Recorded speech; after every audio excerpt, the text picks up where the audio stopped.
dikritik dengan data dan fakta, dengan cara yang sopan, dengan cara yang baik oleh Mas AHY, oleh Partai Demokrat, mewakili rakyat yang menginginkan perubahan dan perbaikan bangsa ini, malah dikatain kampungan. Ajeng, Cutek 16, sindir-sindir itu masalah Asabri, masalah Jiwasraya, ya, atau enggak AHY gitu. Nah, mungkin bisa jadi saya orang yang pertama akan memilih AHY. Ajeng ya, ini pesan untuk lo. Mungkin saya orang yang pertama kali akan nyoblos AHY. Apabila AHY dan Anies Baswedan itu orang yang ada gagasan secara terbuka di Indonesia ini akan menuntaskan kasus Jiwasraya di masa SBY 2014 lalu. Sanggup nggak kira-kira? Atau gagasannya Anies, wacana Anies, kalau mereka ini jadi tuntaskan yang namanya kasus Jiwasraya, 13 perusahaan, ada yang namanya OMI, ada yang namanya OPI, ada PII, ada PAM, ada MD, itu ya. Perusahaan 13 ini baru 4 orang yang bersuara tentang Jiwasraya. Ayo, sindir-sindir. Coba AHY, berani enggak? Setiap pidato jangan hanya mikirin hutang, hanya yang lo sindir, giliran Indonesia setor IMF mingkem, ya kan? Kemudian bilang hutang membengkak, peninggalan bapak lo aja 2.500 triliun, 2.700 triliun peninggalan SBY aja, ya, belum peninggalan Soeharto, ya kan? Nah, jangan gagasan kalian itu hanya itu aja gitu ya, di situ saja hutang, nggak ada negara ini yang tidak memiliki hutang seluruh dunia itu, ya, nggak ada. Nah, coba orang-orang yang kena kasus yang namanya Jiwasraya, Asabri, 2014 lalu Asabri dan Jiwasraya itu loh, itu didongkel 13 perusahaan. Ini yang Jiwasraya aja 13 perusahaan loh, ya. Kemudian ada 4 orang yang udah disidang, baru 4 orang disidang, baru buka bersuara. Kok hilang tenggelam begitu aja gitu? Coba Ajeng Cutek, kemudian siapa Suryani itu, ya, kawan-kawan Macan Utara, termasuk AHY-nya yang membawa konten, atau enggak Diki, kader Demokrat. Ini kader-kader Demokrat yang ada di TikTok yang selalu menyerang pribadi Bapak Jokowi, pribadi Kaisang, pribadi yang namanya Gibran. Coba itu ungkit masalah Jiwasraya, masalah Asabri. Coba, berani nggak? Itu baru cinta NKRI namanya. Kalau menyerang pribadi saya juga bisa. Menyerang pribadi, siapa kalian, menitipkan apa kalian ke orang ya, menitipkan sesuatu yang belum diregistrasi aja saya tahu, ya.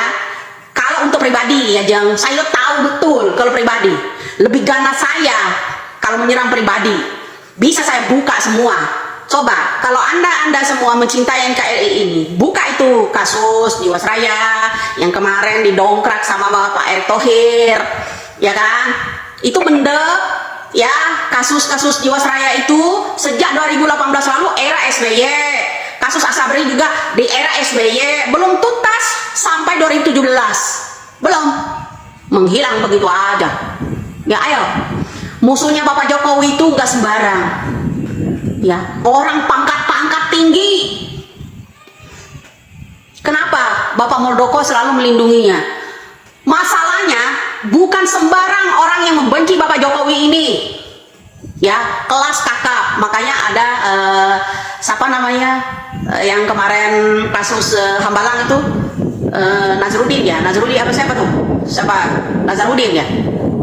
Nah, Nazarudin ya, itu yang bilang, dia bilang orang-orang itu adalah orang sinterklas.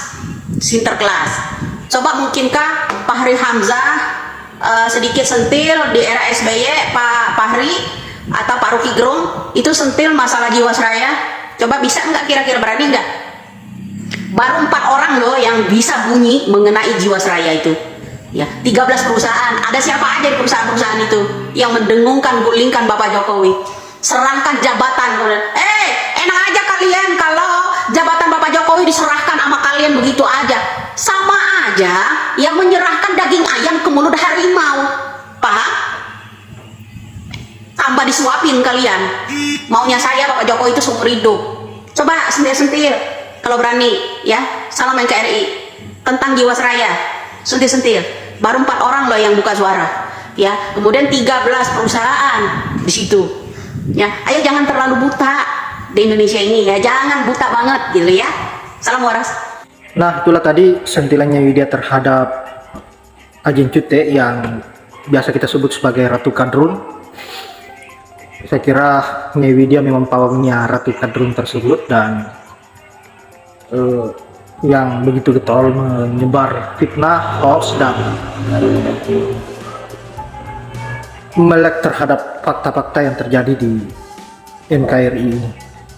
Saya kira Betina Kadrun ini, Ratu Kadrun ini cocok untuk dinikahkan dengan Amin Rais ataupun Rocky Gerung yang suka nyinyir sehingga melahirkan anak yang berbakat dan sesuai dengan apa yang dilakoni oleh Amin Rais dan Ajeng Cute ini. Semoga Nyai Widya senantiasa membongkar setiap apa yang menjadi pergerakan busuk para kadrun, dan selalu mengkanter setiap pernyataan-pernyataan busuknya dan penyerangannya terhadap pemerintah, yang kita tahu mereka melakukan itu hanya berdasarkan kebencian dan rasa iri hatinya terhadap pemerintahan yang terbilang sukses dan membuat masyarakat puas. Saya kira hanya itu, dan saya akhiri dengan ucapan Allahumma biqil aku nyatari. Assalamualaikum warahmatullahi wabarakatuh.